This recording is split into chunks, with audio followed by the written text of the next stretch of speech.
The Tale of the Flopsy Bunnies by Beatrix Potter, narrated by Troy Dolenyuk. First published by Frederick Warne and Company, 1909. It is said that the effect of eating too much lettuce is soporific. I have never felt sleepy after eating lettuces, but then I am not a rabbit. They certainly had a very soporific effect upon the Flopsy Bunnies. When Benjamin Bunny grew up, he married his cousin Flopsy. They had a large family, and they were very improvident and cheerful. I do not remember the separate names of their children.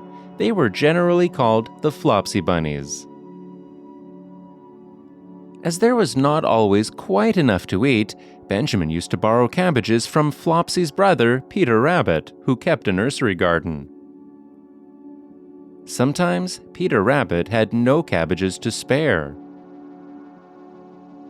When this happened, the Flopsy Bunnies went across the field to a rubbish heap in the ditch outside Mr. McGregor's garden. Mr. McGregor's rubbish heap was a mixture. There were jam pots and paper bags and mountains of chopped grass from the mowing machine, which always tasted oily, and some rotten vegetable marrows and an old boot or two. One day, oh joy, there were a quantity of overgrown lettuces which had shot into flower.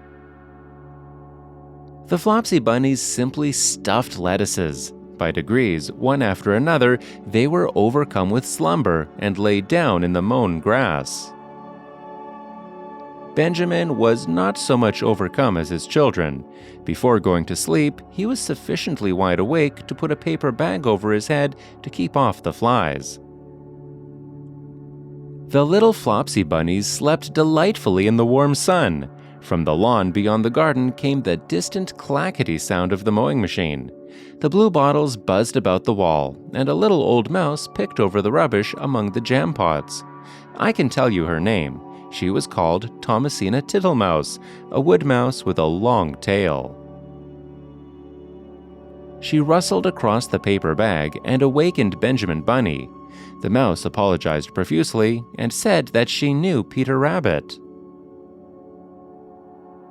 While she and Benjamin were talking, close under the wall, they heard a heavy tread above their heads, and suddenly Mr. McGregor emptied out a sack full of lawn mowings right upon the top of the sleeping Flopsy Bunnies. Benjamin shrank down under his paper bag. The mouse hid in a jam pot. The little rabbits smiled sweetly in their sleep under the shower of grass. They did not awake because the lettuces had been so soporific. They dreamt that their mother Flopsy was tucking them up in a hay bed. Mr. McGregor looked down after emptying his sack. He saw some funny little brown tips of ears sticking up through the lawn mowings. He stared at them for some time. Presently, a fly settled on one of them and it moved. Mr. McGregor climbed down onto the rubbish heap. 1, 2, 3, 4, 5, 6 little rabbits, said he as he dropped them into his sack. The Flopsy Bunnies dreamt that their mother was turning them over in bed.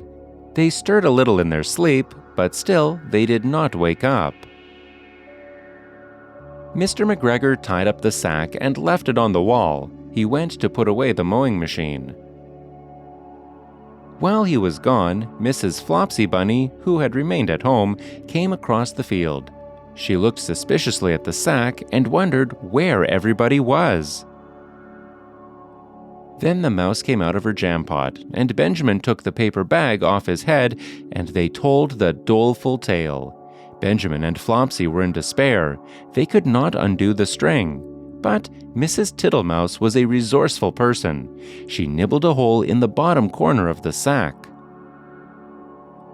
The little rabbits were pulled out and pinched to wake them. Their parents stuffed the empty sack with 3 rotten vegetable marrows, an old blacking brush, and 2 decayed turnips.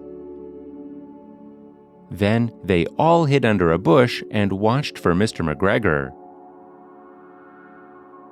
Mr. McGregor came back and picked up the sack and carried it off. He carried it hanging down, as if it were rather heavy. The Flopsy Bunnies followed at a safe distance.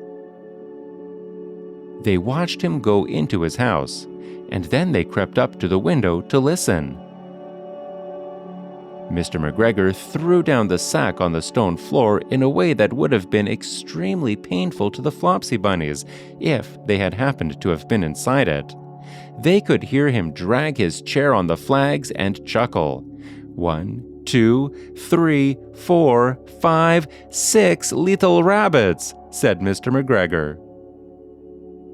Eh? What's that? What have they been spoiling now? Inquired Mrs. McGregor. 1, 2, 3, 4, 5, 6 little fat rabbits, repeated Mr. McGregor, counting on his fingers. 1, 2, 3. Don't be silly. What do you mean, you silly old man? In the sack. 1, 2, 3, 4, 5, 6, replied Mr. McGregor. The youngest Flopsy Bunny got upon the windowsill. Mrs. McGregor took hold of the sack and felt it. She said she could feel 6, but they must be old rabbits because they were so hard and all different shapes. Not fit to eat, but the skins will do fine to line my old cloak. Line your old cloak, shouted Mr. McGregor. I shall sell them and buy myself baccy. Rabbit tobacco. I shall skin them and cut off their heads. Mrs. McGregor untied the sack and put her hand inside. When she felt the vegetables, she became very, very angry. She said that Mr. McGregor had done it a purpose. And Mr. McGregor was very angry too. One of the rotten marrows came flying through the kitchen window and hit the youngest Flopsy Bunny. It was rather hurt. Then Benjamin and Flopsy thought that it was time to go home. So Mr. McGregor did not get his tobacco, and Mrs. McGregor did not get her rabbit skins. But next Christmas, Thomasina Tittlemouse got a present of enough rabbit wool to make herself a cloak and a hood, and a handsome muff, and a pair of warm mittens. The end.